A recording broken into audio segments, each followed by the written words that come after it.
Let me to thee. So the title of our show is A Casual Cruelty of Trump. Yes. Talk to me, Sherry. Hello, sir. Hello, hello. Can you hear me? Yes, keep talking. So Hello. Hello, Marv. You're lovely. Lovely, lovely. Hope you're having a great night. Okay. Your wife is lovely. Yeah. Speak. Hello. Hello. Keep talking. Hello, hello, hello. Hello, hello. Please keep talking so I can set the level. I Count to 100. am Count to talking 100. to you. Count to 100. 1, 2, 3, 4, No, 5. Moses. Testing, testing, 1, 2, 3, testing, testing, testing, testing, testing. Okay, thank you. Mm-hmm. You can hear me on your. That's amazing. Wow.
If I had a hammer, I'd a hammer in the morning, I'd a hammer in the evening, all over this land.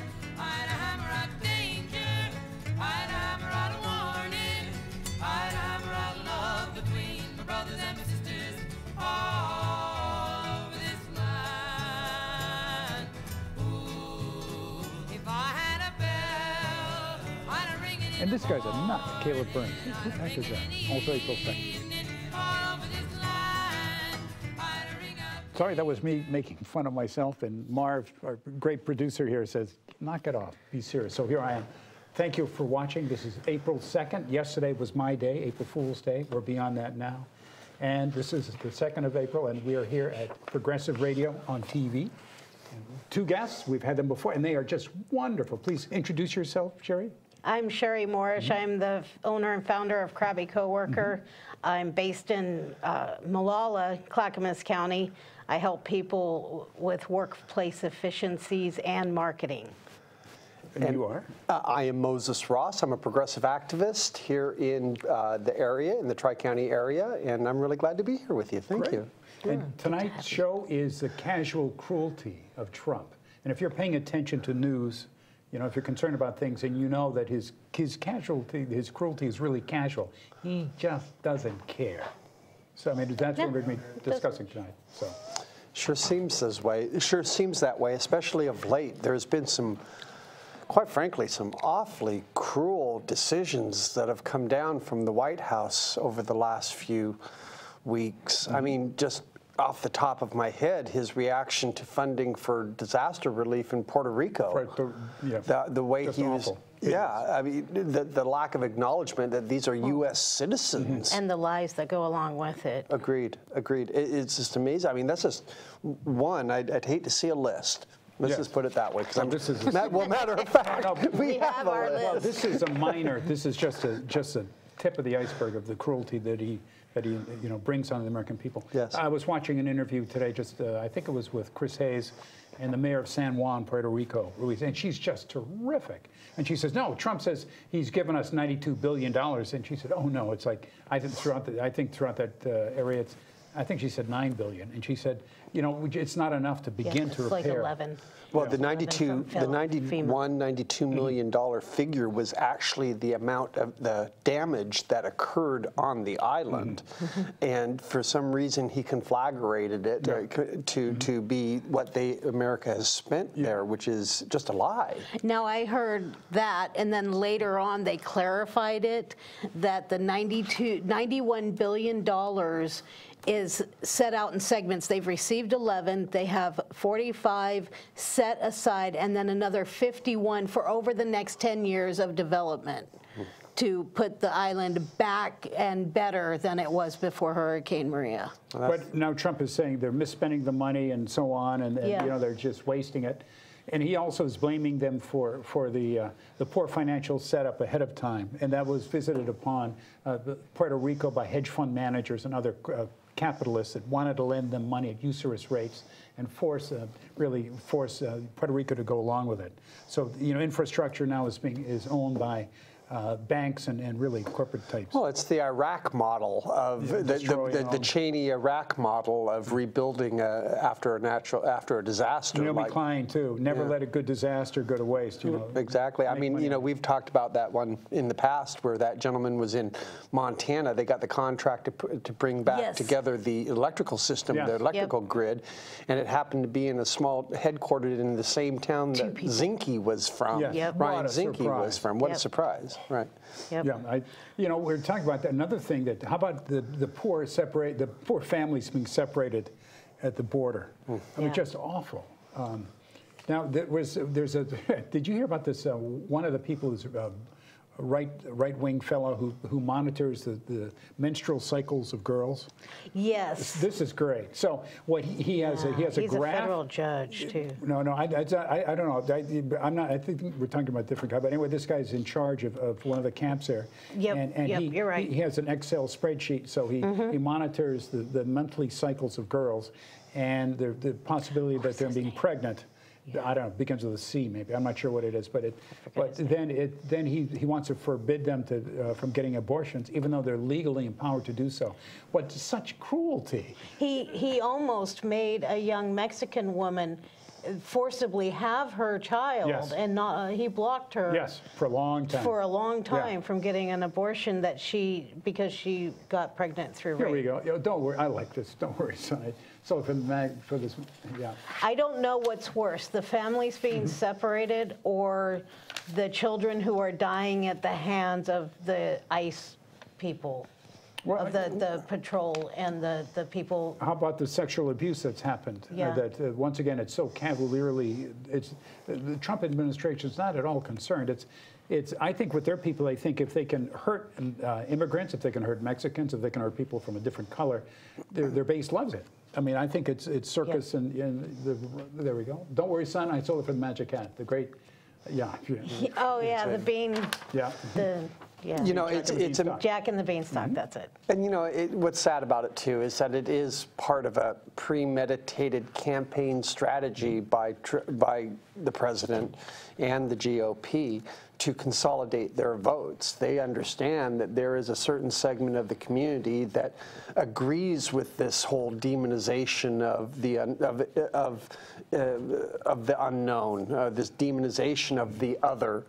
And they realize that that will bring them out to vote. I mean, and so it's, I hate to say it like this, but it's politics 101 on steroids. Focus on your base and make sure that they get out to vote. You know, so it's unfortunate that those characteristics have been kind of highlighted, those characteristics of our citizenry, you know, of our nation in a minority, definitely, are so exploited. Yeah. But for aren't you political supposed gain. to be growing your base? That is one positive in all of this. His base is not growing, it's shrinking. So that gives me a little bit of faith in the American society. I would agree. Is it shrinking more than the voter suppression is taking effect? I Well, mean, that's... Well, the whole Republican Party has been shrinking premise is on the it, yeah. word. Yes, no, it has been.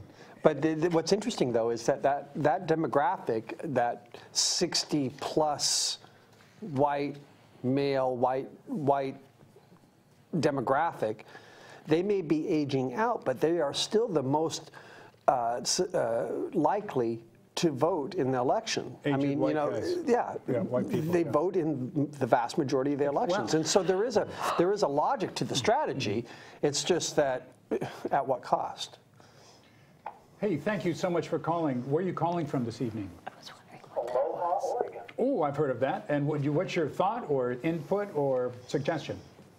Well, I'd like to identify as the Moses Ross fan club. Oh my gosh! Well, what I'd like to do is just chat briefly about farm policy. Okay. I think that farm policy really impacts what you've just been talking about with the tyranny against immigrants. Okay. Go for it. So my main concern is that despite the banner of Trump tyranny, I think that we've had at the federal level some real serious problems with farm policy. And with respect to our southern border, we've allowed mega agriculture in the United States to create super cheap corn that displaced Mexican farmers we that did. were Right. doing pretty well with subsistence living. Right. And then in addition to farm policy, we also have drug policy. So we've created this toxic mess on the south side of the border, which reinforces the Trump mandate for a wall, when we could have actually had some more harmonious cross-trade and an open border that I think would have served both countries much better. So I just, those are, my comments. And I also just want to thank all three of you for the hard work of what it takes to put on a show, because it's a tremendous amount of work that the public does not see, and I'm so grateful for the fact that you're keeping these issues out in front of the public. And also, Moses, I'm your fan. Thanks. So anyway, those are my comments. Thanks. Thank you. Well, that good Very appreciation. good. Hey, I thank you so appreciate much, that Paul. very much. Appreciate We're that. fans of his, too. Let's just talk about the NAFTA. Remember, one of the Right. things that Clinton did, he forced Mexico to take our corn. And that displaced so many Mexicans, they could not afford, well, their farms couldn't feed them. And when you have a huge monopolies or huge shifts, people being forced to take these things, it really dispossessed so many farmers of their homes.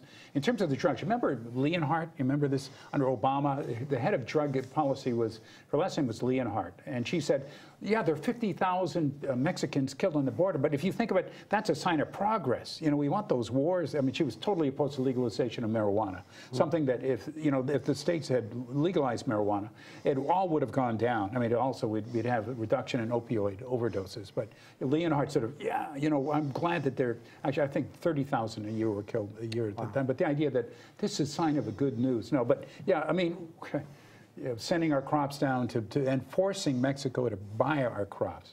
What a terrible idea that was. It just amazes me because there's so many layers to the criminality of what's going on right now when it comes to to immigrants and how we treat them. It's not just President Trump demonizing him. That he's a symptom of the whole problem. The real cause is much deeper, and our caller alluded to that as far as the interests, the corporate interests, making money off of decisions that they have made. You know, profitability. Absolutely. They want to be able to acquire the cheaper labor down there in Mexico, you know, and so how's the best way to do it, you know, to affect government policy to keep them there, I guess, you know. So there's much more, there's many layers to this, and unfortunately it all comes down to the bottom line, money, doesn't it? Yeah, Profit. You know, Tom Hartman, who I listened to the podcast and so on too, he says if we wanted to stop really illegal or immigrant illegal work here, just throw a couple of white guys. I mean, CEOs in jail. But under Reagan, we stopped enforcing that, the laws. But it's easy to do that. Right. And then rather than you know, vilify them, the people who are corporate leaders, private people, who are hiring the people illegally, then they should go to jail. Right. I mean, let's face it. I mean, here just in the President was doing that. Yes, Right. President. You know, he hired how many illegal people, Yep. undocumented workers? Yep. Well, and we're all, I mean, once again, though, the profit motivation is so important here, is the missing link on all of this. I mean, when it was in their best interest to be able to bring in the immigrant labor to from their bottom line, from their profit margin, they were all for it. But as soon as they see opportunity elsewhere to be able to make profit in their industry and export it, they take advantage of it. And so what do we have? We have small farmers that are unable to do what they want to, you know, to be able to compete against these large farming conglomerates. Yeah, and in the old days, 30s, 40s, and 50s, and so on, too, you had anti-monopoly tendencies. You're breaking up these huge trusts, these formations of great capital. Now, for instance, we have Amazon.com that has, you know, eroded the heart out of so many towns and cities in the United States. Well, and Walmart before that. Yes, Walmart still. Every time a Walmart came to town, businesses would close, the business opportunities would go away, and, you know, the prices would be reduced. I'm all for $15 minimum wage if that's the only way to, well, it will put more jingle into people's pockets, and therefore it will stimulate the economy. Yes, it will avail people the resources they need for buying power, purchasing power. You know, I remember I went to high school in a small town in Wyoming, and I still lived there right out of high school when the first Walmart was introduced to our community. And we had a community of about 8,000 people. And within 6 years, 10 years, most of the local business community that had been there prior to Walmart had closed, that had been providing similar services to what was available at Walmart. There's a lot of communities And like there were, I mean, it just wreaked havoc. And then, to top it off, they ended up becoming one of the larger employers in town, because so they kind of ingrained themselves into the community. So it was. And then, if I understand correctly, they ended up leaving the town. You know, They do that too in many cases. Exactly, after they had decimated the local economy. Yeah. So it's a real challenge. They got their money and they split. They're very. It's a model that they know well. That is, to employers don't have to pay the full wage there. I mean, they want No, the government subsidizes their food stamps employees. and so on, health and other things there. You know, just speaking of that, real quick side note on that same topic, there is legislation down being considered in Salem right now called the Oregon Taxpayer Reimbursement Act, and it's something that I really think is a good idea. It's basically only applicable to those companies that have that employ a certain amount, large employers in the country, in the state, and it makes them reimburse the state for any social services that they have, their employees have had to use. That so, for instance, if they have employees that are on food stamps, the company has to reimburse the state for the cost of providing those food stamps to their employees. And so it makes a lot of sense That's to me. cool. Yes, it is. What it does is it kind of almost mandates the companies to pay a living wage, a wage that can be lived on and unreliant on that social structure, that social safety net. And it's an intriguing idea. I don't know if it's going to have legs for this session, but they're pushing hard for it. The total policy is so cynical. I mean, it really is cynical. We're going to keep people needy and just barely surviving, having to go hand in hand to the state and so on. Local community. Exactly. And the states and the cities and the counties are the ones that provide the health care and most of those social safety net services. They just don't have the money. And is it their responsibility? You know, that's the question here. Is it their responsibility to support... They allow large companies. Yes, exactly, to support the profitability of those large employers. Wait a second. So you think the Walton family doesn't deserve the the billions of dollars that they have? Like every night at 10 o'clock, all of Walmart's funds start going back to Arkansas, right? I mean, Arkansas, where the Walton family is. We didn't want the profit anyway. We didn't want to reinvest in our community in any way. I think that's, one of Ocasio AOC's political persons, or I guess what it was, economist says, every billionaire is a failure, and I think that's right. I mean, if you made $1 billion, you made it probably through investing with money, not capital, just money, or monopoly that you're in charge of. Or you sold a startup. Or you got a parent. Yeah. That's absolutely amazing. I mean, I'm all for entrepreneurism. Don't get me wrong. I mean, I'm a businessman myself. Profit is good, but at what expense? I think that I've always felt that what makes me a Democrat is my values, my values and towards others.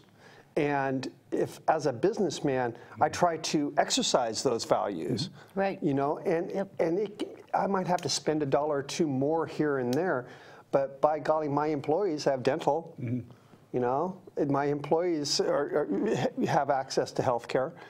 So you see what I'm talking about? I mean, it's like the employers have to be, it's a shared responsibility. No, I agree with you. My office manager, too, I help with medical and so on, yeah. Well, and that's what kills me. People on the opposite side of the aisle or the opposite side of this discussion are saying we're trying to punish rich people, quote unquote, and I'm saying no. We are begging for investment in our communities. Paying taxes is not a punishment on your quote-unquote success. It's a willingness for you to reinvest and help others get to where you are. It's an honor. It's a social contract. It is. Yes. It's an honor to reinvest in your community. They're the people that put you where you are. Churchill says taxes are the prices we pay for a civil society. I agree with that. Yes.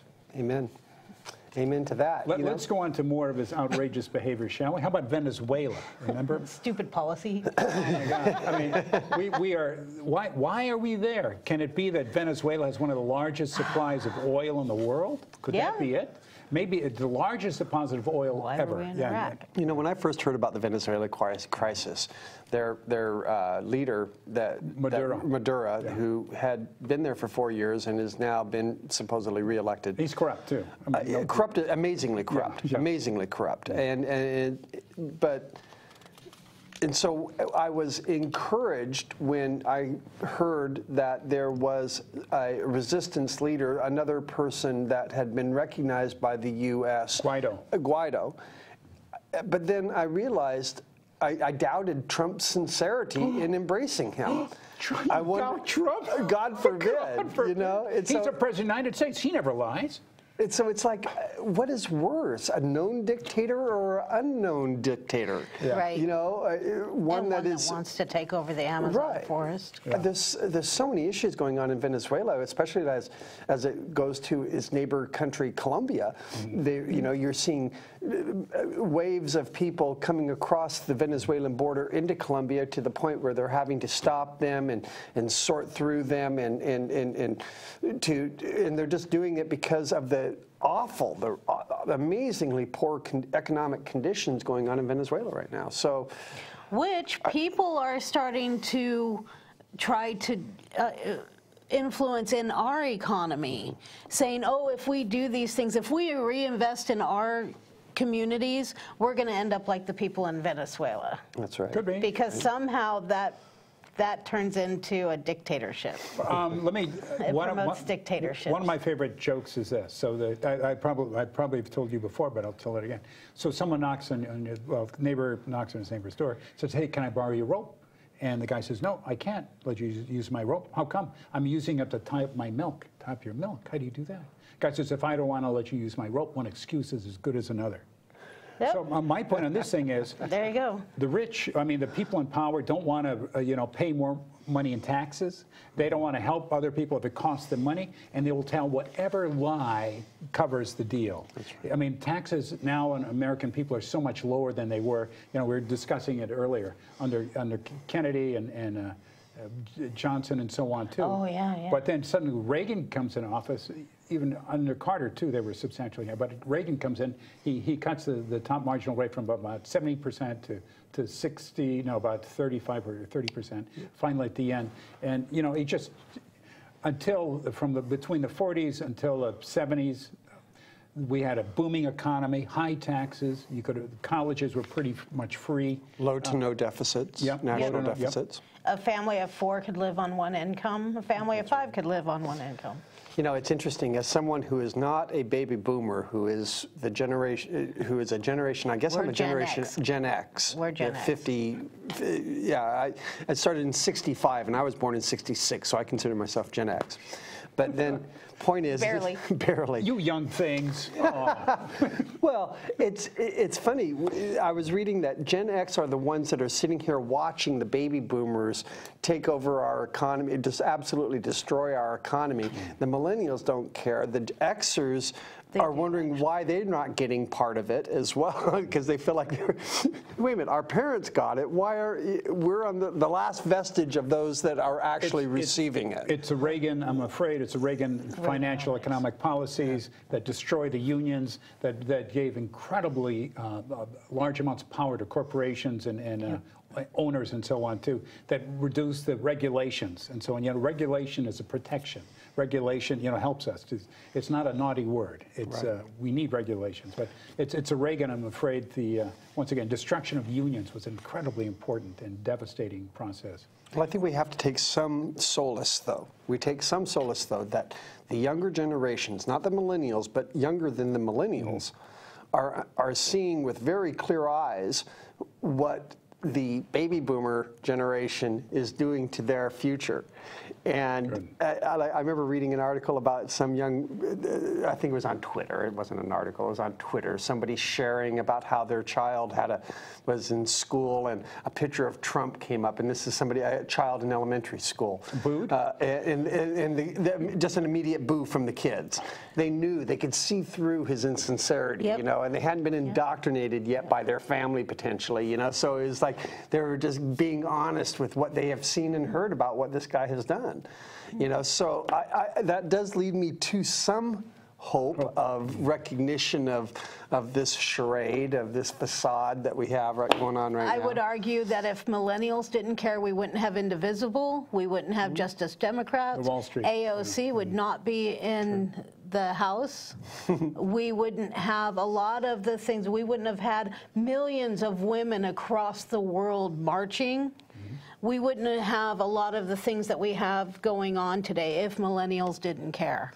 Because millennials are driving a lot of that. That's a really good point. The parent of millennials. Also, I will agree with that. That's a good point. Who millennials. I would swear don't care, but they do. But they do care. Ocasio and her group, her age group too, distrust capitalism, Yes. money management more than the ideas of socialism. Social security. Well, that sounds social, doesn't it? I mean, I think really, if we could find a happy Medicaid. medium. Huh? I think if we could find a happy medium. No, I'm for it. I'm for it. Capitalism has its benefits, but it has way more drawbacks. No. Socialism has its benefits, and it has drawbacks. So something in the middle, like Canada has. No, but we don't have. We're not interested in real socialism. The major ideas where the means of production are owned by the government and so on right, too. Yeah. But a mix. Yeah, democratic socialism, as Bernie talks about. But you also have France, Germany, England, not so much, but you know, Sweden, Norway, Finland. Sweden, Norway, and Finland have gone to more of a in some sectors of their economy, they're capitalist.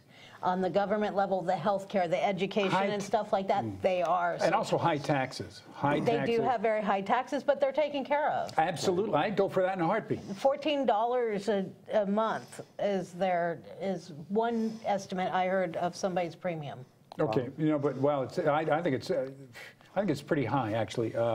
But I don't mind paying that much money. You have all the benefits. You have Medicare. I mean, medical access. You have free college, free university if you qualify for those services. But also, the thing that really bugs me to a great extent, you know, Trump's casual cruelty, is that they want people to feel unsettled. They want them to be afraid, because that's what they're trying to do. Yeah. And, you know, so if they That's why he keeps going. Yeah, if they can keep people afraid, then he thinks he can control them, and he really does, his Fox viewers and so on, too. Watch out for people coming up in the border. You know, they're stealing your jobs, they're doing these things.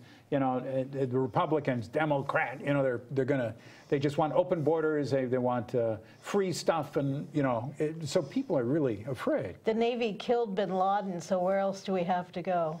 You know? Well, also, let's invest in military around the world. No, I'm saying, what's the next boogeyman? Yeah. And Trump is trying to give us the next Venezuela, boogeyman. too. Right. Yeah. Well, and North Korea worked out great for him, didn't it? Yeah. Well, it's like I was mentioning before, though. You know, how do you motivate the base? How do you and who is Trump's base?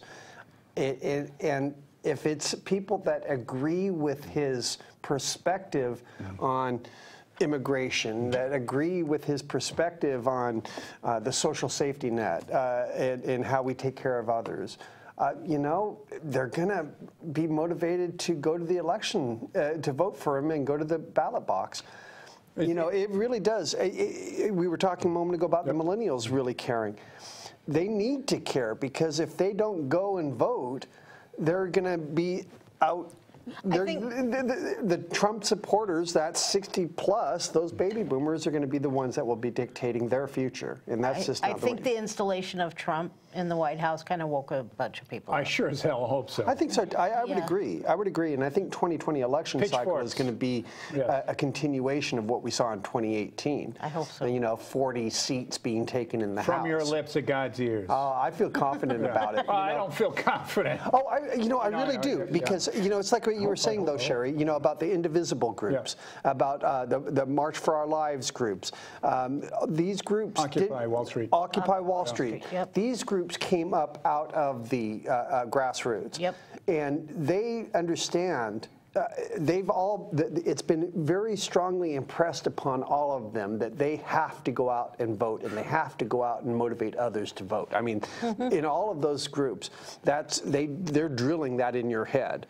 And that's good, because that's the only way that we're going to repudiate this Trump doctrine of cruelty. I mean, we have to just do it at the ballot box. You know, you asked how to motivate people. The Germans in World War II said it's very easy. At Nuremberg, one of the major generals there said, it's very easy to motivate people. You name a group of people as being your enemy, and you tell the people you will protect them from this group. And everyone who doesn't agree with you is a traitor. He says it's easy to following that line, you know. So we have Democrats now being portrayed as enemies of the people. Immigrants are enemies. You know, we will save the country from the Democrats. These, you know, someone said, yeah, Democrats are real vicious. They'll hit you with their NPR money bag handles or something like that. You know, who's got all the bullets? I mean, this is just crazy stuff. But they really scare folks. I mean, they say Democrats really do. I mean, you know, just social media. Yeah, social media is a great example of it. I mean, if you want to get into the hard, heavy core, back and forth battles, and I'm sure many of our viewers have had the experience, you know, of having to deal with that uncle that you did not know was a hardcore right winger until you friended him on Facebook and he started commenting on your posts, you know, that sort of thing. And I've got nothing against somebody having another attitude or having another opinion or having a different perspective politically than me. Hopefully they got their facts right. Well, that sure does help. It sure helps their credibility in my eyes. Yeah. You know, but the point is that we have to feel confident in our perspective. We have to feel confident in our opinions. and to negate their aggression. Their aggression, callousness. their callousness, Intentional, yeah. Intentional But callousness. Louisiana had this, what's her name, Hochmeyer. Anyway, she was from California, and she was interviewing Louisianians and said, how come you voted for Trump? And they said, well, you know, we don't believe in social programs. No one should be on Social Security or disability or any of these, and people even dying of these conditions. They said, no, I don't want to be on it, because I don't want a free ride, just implying that, other people who are on those programs entitled to those You benefits. paid into it. You paid into it, taxes, you paid into it. But, there's a definition of a conservative. Conservative is a person who is concerned that somewhere someone is having fun. Or, I thought you were serious. No, I know. No, but I am to a certain extent Yeah, because they want to stop, for instance, cutting back food stamps, right? And saying you got to have work laws and so on too. For instance, not fun, but abortion rights. Alabama now is going to try and declare abortions illegal after a heartbeat, which may occur. They already passed that. Well, it may be. They passed that this I don't know if it paid. Yeah, one of the houses. I don't know if it's public. But even then, I'm sure it's going to be overridden by judges. But these guys are just plain nuts, and they think.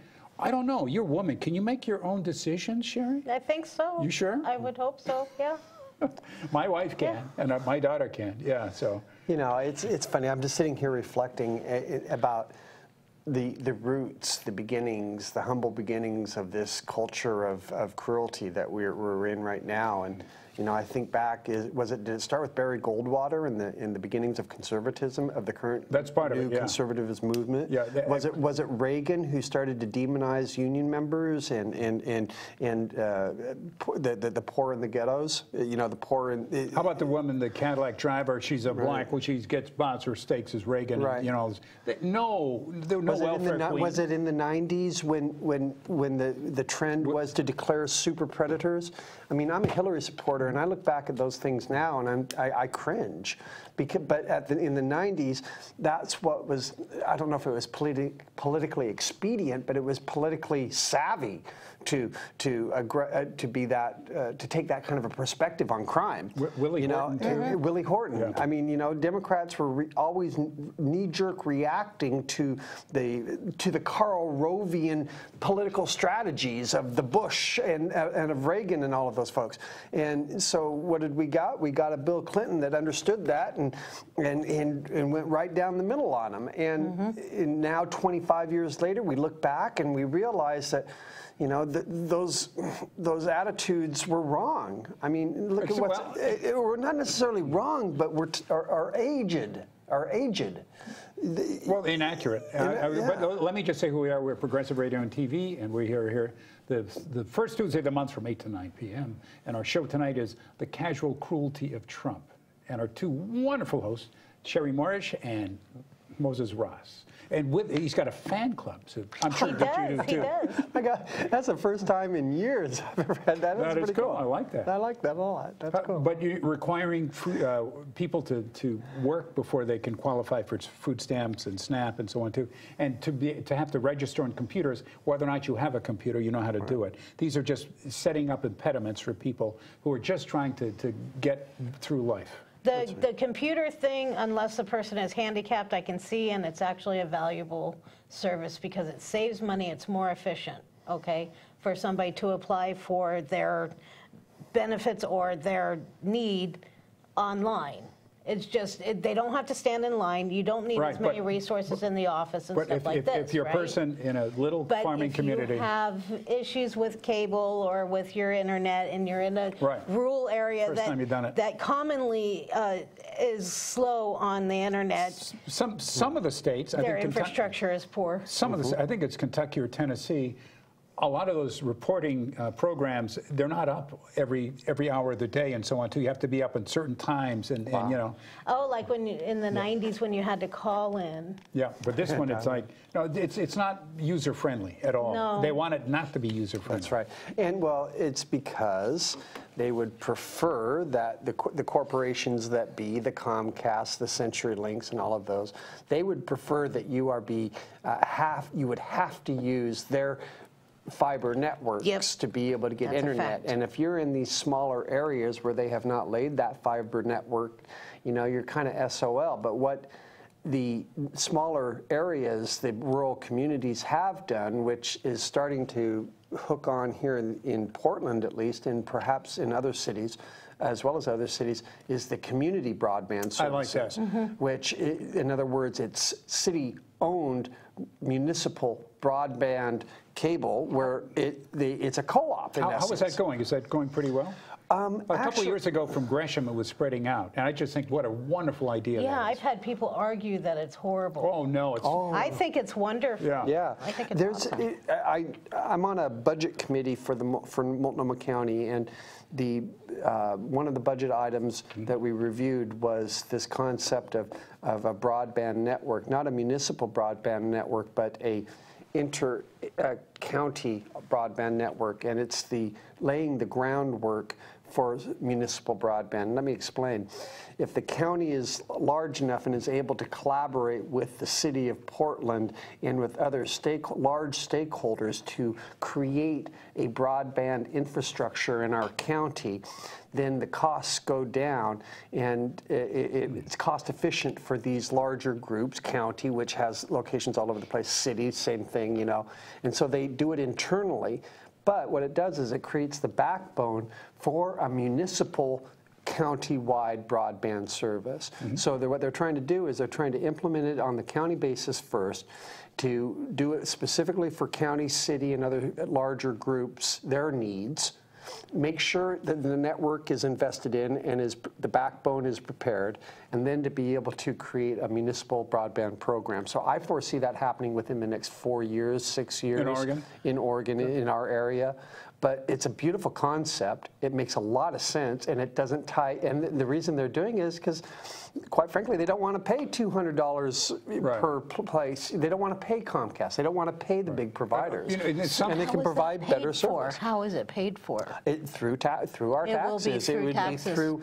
Well, we would. City taxes, property taxes, what? City property taxes right now, as far as creating the infrastructure, but after they have created the infrastructure, and if they offer municipal broadband, it would just be, you'd be paying your monthly bill just like you do your Comcast and you do your. So would you have a choice of either taking Wave, Comcast, or municipal service? Well, good question. How does that work? That's a really good question. What it would do in the best case scenario is it creates competition against those other large corporations, and it gets them to drive their price down to be able to match it, or they're all going to be coming to the municipal broadband service. So if you've got Comcast charging $100 per person, and you've got CenturyLink doing $110 per person, and you've got municipal broadband coming in at $60, what are you going to choose? Hey, wait a minute. They know that. And Right. so they're going to come down there and make it more competitive, and so it's a win-win for everybody. That's awesome. The Yeah. Koch brothers and other large conservative groups are trying to prevent a variety of states Yeah. from having that being offered.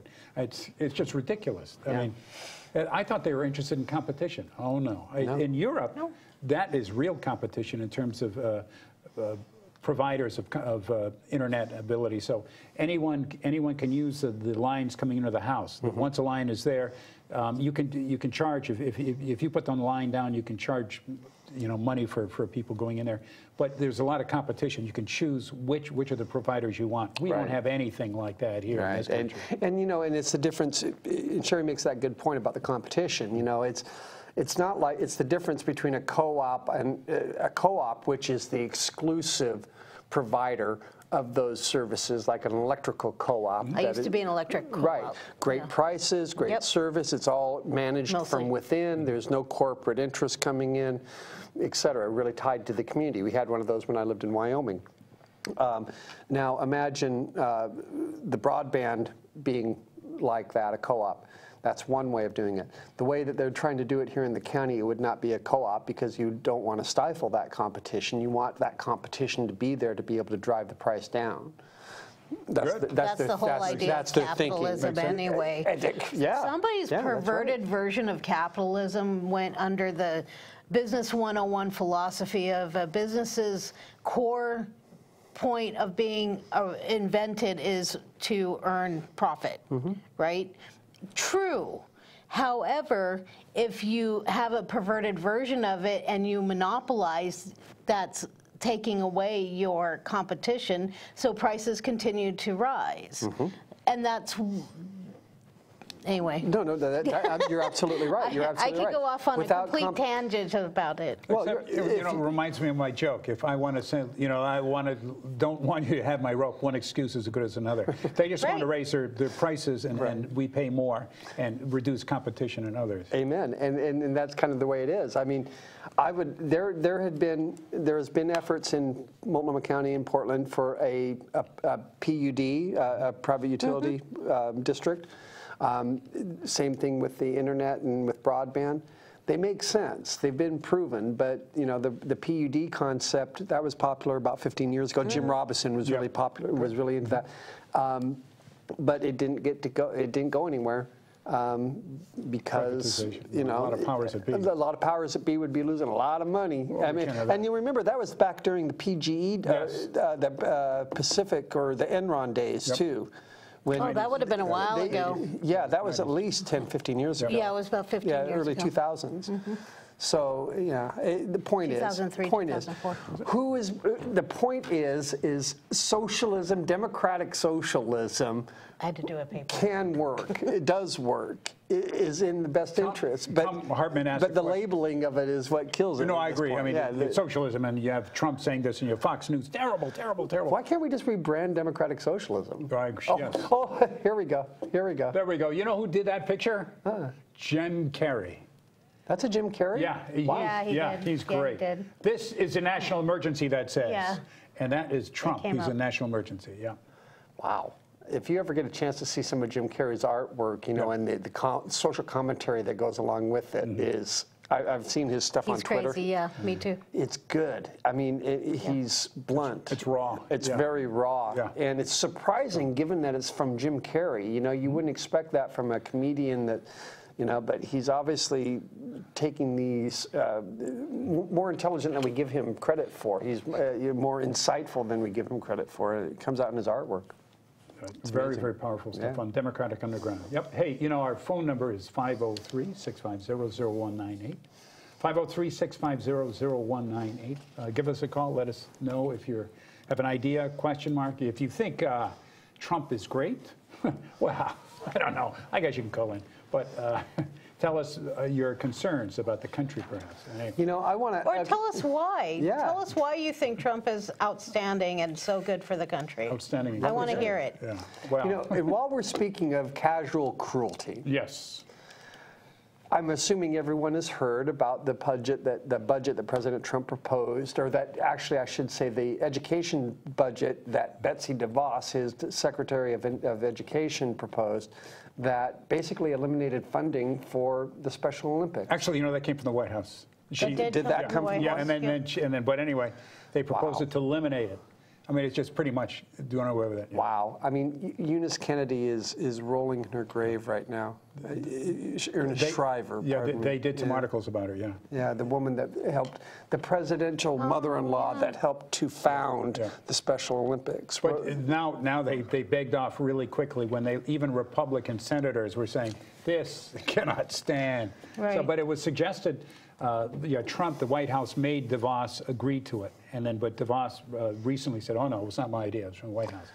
But that is casual cruelty. Casual cruelty. Gee whiz. I just don't understand. How can someone sit in front of questioners and defend a policy like that? I mean, what moral compromise have you made with yourself to do that? Did you see her testimony about that? I saw parts of They it. asked her, and it was just ridiculous. Well, we have to take the funds from somewhere. Yes, I heard financial stuff, yeah. And the woman asking the question, I don't remember which senator it was, but the woman asking the question is like, why are you attacking disabled children as part of your policy? Let me just point out what that picture you see. We have the full one by Marv. The top above that says, I'm repealing and replacing Obamacare with Donald Trump Care. On the bottom it says, or don't care for short. Don't yeah, care. For sure. For sure. And he doesn't care. I've never seen that. Does he? Yeah, I've seen this. Yeah, these are cool. I mean, unfortunately, well, cool guy. I think you know, when we talk about this cruelty, and we're talking about it from a progressive perspective, a democratic perspective, a democratic socialist perspective, you know, let's talk brass tacks. Are these policies that you agree with? Do you feel that this is representative of our society as a whole? And where it should be. And where it should be in the future. The government that represents us, is this how you really want them to act or to feel or to have, you know what I mean? Yeah. It's very frustrating for me to kind of explain it, but I was the audaciousness of the evil, of the cruelty. I agree. It just amazes me. Well, and it's not just him, it's a portion of our society. Republicans. He is a symptom of a portion of our society, okay? Having universal medical or Medicare for all is not an anomaly. It's not radical. It's done around the world. Letting my father, my ex-husband, my friends all die of cancer because they can't afford chemotherapy, letting somebody die of diabetes because they can't afford their medication, their insulin. That is an anomaly. That is radical, and that is something that we just, I mean, on healthcare is, we need something that will help people be productive citizens. But you know, Trump, when he came in office, we're going to cut pharmaceutical costs, right? And his people say that, oh, we've cut some, you know, we've cut costs. They cut a variety of medications and some medications, but overall, been a huge increase in prices in pharmaceuticals. Bernie has a terrific idea. He was interviewed on Sunday, and he said, what I want to do is I want to do a 50% thing where we look at the cost of pharmaceuticals in 5 countries, Japan, Canada, Germany, a couple other countries, anyway, 5 altogether. And we want to make sure that the major medications in this country are sort of meet the 50%, so make sure that it's in that. Or he said, we will investigate the patents. I mean, gee whiz, somebody invents a drug, and now I guess for hepatitis B, you can buy a treatment for like $50,000 and so on. I mean, but this is just obscene.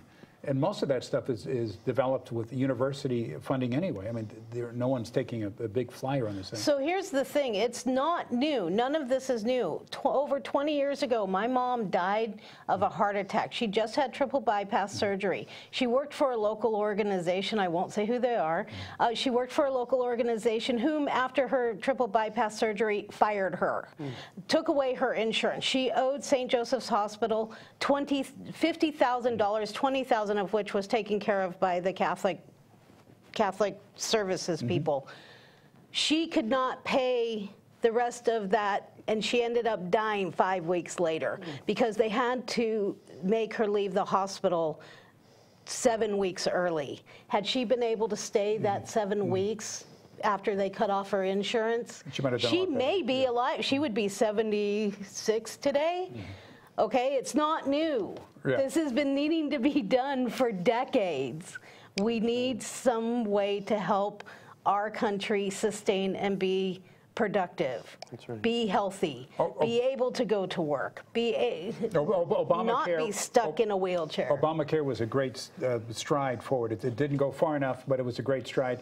And now Trump, right? He says recently, "Oh, I want to eliminate all, you know, Obamacare, and we're going to do something better, cheaper, all this other stuff." And on Monday, he was talked to by Mitch McConnell, and he said, no, we're not going to do this. So he says, after the 2020 elections, then we're going to get rid of Obamacare. Do you think this will motivate Democrats and moderates to get out there? You know, you're going to elect this guy, he's going to rip apart your health care? It sure as hell should. Right? Agreed. Just like it motivated voters in 2018, Trump and his audaciousness is going to motivate voters in 2020 because they realize that if we did not vote Trump out of office and we did not vote those Republicans out of this Senate majority, we are going to be subject to a good 8 to 12 years of continuous Wretched decline. Of our population. I agree, because you consider this, you know, if Trump wins again, that'll be 2 terms. That sets him up to be able to have his appointed predecessor come in for another term, just like what Bush did and Reagan did. And then, you know, and then who's to say that Trump, after 2 terms, would want to leave? I mean, you know, dictators for life is dictator for life, you know, and they make sure that they have those options to be able to stay in power. I would not put anything past it. And any Republican historian who doesn't object to this, I mean, his degree should be asked back by the university. I mean, this is so unconscionably out of character for American spirit. I mean, it was really, we don't care about democracy, we don't care about voting, we don't care about Russian hacking the elections. Oh, don't pay attention to that. Yeah. Well, recent polls have shown that the public has definitely wants more transparency and more investigation into this whole Russian collusion thing. They do not believe Donald Trump. They believe that the Mueller report has to be put out in full. Good job, Marv. Oh, good cartoon. Very good cartoon. Good job, Marv.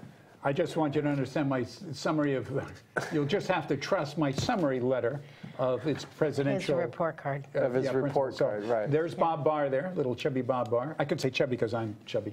But anyway, there he is. And say, trust my, the parents seem to be a little suspicious of it. Well, I've been waiting on pins and needles for someone to leak the full Mueller report. Me too. Yeah. Me too. I fully expect that to happen. There is no way that they can keep that under wrap for months on end here while they, you know, go through this subpoena process. You know, and I think people understand that it's not an exoneration of Trump. What Barr submitted, the 4-page summary that Barr submitted. He said it wasn't an exoneration. He said this is not. It says it's not an exoneration, you know, and so there's others. There was a 400-page report.